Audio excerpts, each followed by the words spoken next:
Bonjour, bienvenue sur cette première vidéo où j'expliquerai la méthode pour configurer les unités de tracé, ce qui nous permettra d'avoir une bonne échelle ou une échelle plutôt correcte lorsque nous passerons sur l'espace papier.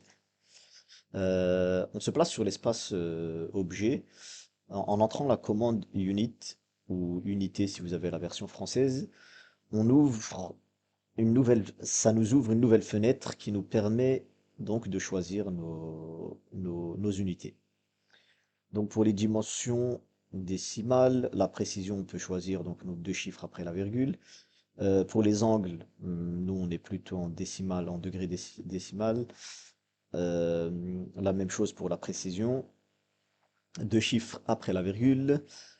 Euh, cette case à cocher va vous permettre de choisir est-ce que votre sens de rotation positif sera dans le sens des aiguilles d'une montre ou inversement.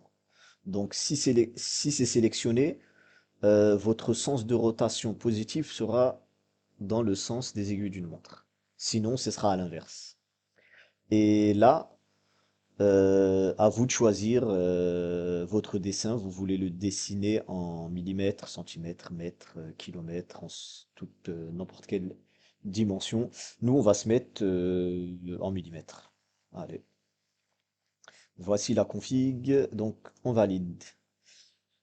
Si on trace une ligne, donc je veux tracer une ligne de 1 mètre, bah, vu que j'ai choisi millimètres, il faut que j'entre la valeur 1000 qui correspondra à une ligne de 1 mètre sur mon dessin. Du coup, si on passe sur l'espace papier, alors, en allant dans les configurations des pages, output, ici, on fait modifier, et là, donc, nous, on va tracer en PDF, quel type de page, on va laisser du A4. Est-ce que vous voulez tracer l'épaisseur des lignes ou pas? Donc ça, ce menu-là, on pourra faire une vidéo consacrée uniquement à la configuration des pages. Ça va dépendre de vraiment de votre travail. Mais ce qui est important pour nous dans cette vidéo, c'est ici. Vu que nous avons choisi en millimètres, eh ben, il faut qu'on laisse 1 millimètre correspond à une unité de tracé.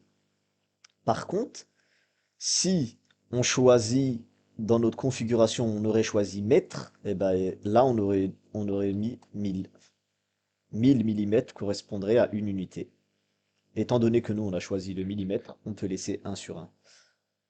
Et on peut le vérifier rapidement. Donc là, si j'ai une feuille A4 qui fait 297 euh, de largeur là actuellement, si je double-clique donc ma ligne de 1 mètre que j'avais tracée dans l'espace objet, si je la mets à l'échelle 1,1, logiquement, elle ne peut pas entrer dans la feuille.